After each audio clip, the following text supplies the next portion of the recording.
मित्रों, आज हम जानेंगे रावण की पत्नी मंदोदरी के बारे में कुछ रहस्य। पहला, मंदोदरी पूर्व जन्म में कौन थी? दूसरा, किस कारण से मंदोदरी बन गई थी मेढकी? तीसरा, मंदोदरी रावण से विवाह करना क्यों नहीं चाहती थी? इन सभी प्रश्नों का जवाब जानने के लिए वीडियो को पूरा जरूर देखें। मित्रों, अगर वीडियो में नए हैं तो वीडियो को लाइक और सब्सक्राइब जरूर कर लें, जिससे हर वीडियो का नोटिफिकेशन आपको सबसे पहले मिल सके। चलिए मित्रों, आगे बढ़ते। हिंदू पुराणों में उल्लेखित मंदोदरी पूर्व जन्म में एक कथा के मुताबिक मथुरा नाम की एक अप्सरा हुआ करती थी, जो भगवान से काफी ज्यादा प्रभावित थी। इसलिए एक बार वह भगवान से मिलने कैलाश पर्वत पर पहुंच गई। उस वक्त कैलाश पर्वत पर भगवान शिव अकेले ही थे, माता पार्वती कहीं गई हुई थी। कथा के मुताबिक भगवान शिव कैलाश में अकेला पाकर मथुरा उन्हें लुभाने की कोशिश करने लगी। कुछ देर बाद जब माता पार्वती कैलाश पर आईं तो उन्हें मथुरा के शरीर में भगवान शिव का भस्म लगा देखा तो उन्हें देखकर माता को क्रोध आ गया और क्रोधित होकर मथुरा को श्राप दे दिया कि तुम अगले 12 वर्षों तक मेढकी के रूप में जीवन व्यतीत करोगे। माता पार्वती का श्राप और क्रोध देखकर मथुरा डर गई और हाथ जोड़कर उनसे माफी मांगने लगी। इसके बाद माता पार्वती ने उनसे कहा, सही समय आने पर तुम श्राप मुक्त हो जाओगे।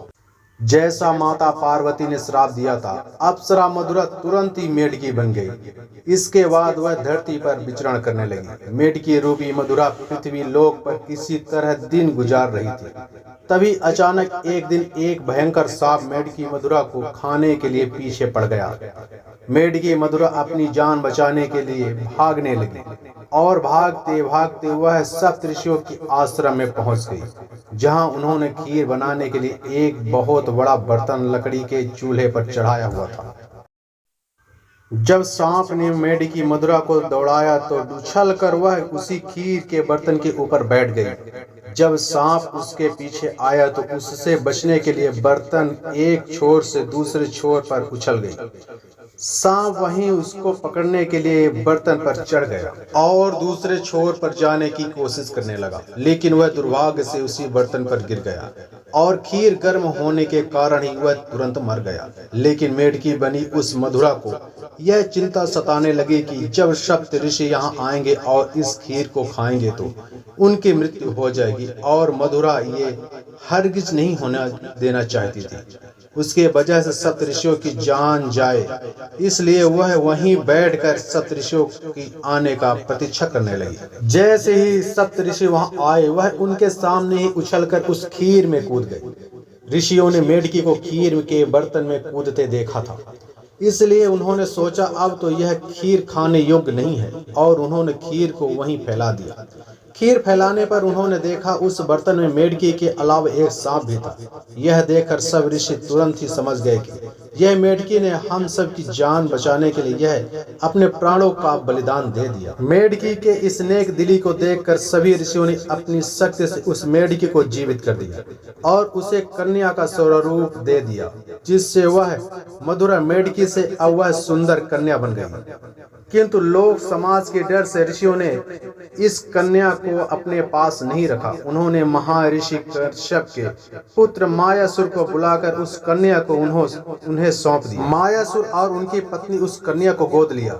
उन्होंने ही उस मेढकी का नाम मंदोदरी रख दिया। अगर हम बात करें मंदोदरी के पिता मायासुर की, तो उन्हें राक्षसों का विश्वकर्मा कहा जाता है। उसे ब्रह्मा जी से एक विशेष वरदान प्राप्त था, जिसके मुताबिक वह कहीं भी सुंदर भवन का निर्माण कर सकता था। मायासुर ब्रह्मा के वरदान के प्रभाव से ही अपने पत्नी हेमा के लिए मंडूर और खूबसूरत नगर का निर्माण किया था, जो कि वर्तमान में जौनपुर का मंडूर है। मंदोदरी और रावण का विवाह कैसे हुआ? कथा के अनुसार एक बार रावण मायासुर से मिलने मंडूर पहुंचा था। उसी समय उसकी नजर मंदोदरी पर पड़ी। रावण मंदोदरी को देखते ही उसके सुंदर स्वरूप पर मोह गया, इसलिए उसने असुर राज मायासुर के सामने मंदोदरी से विवाह करने का प्रस्ताव रख दिया।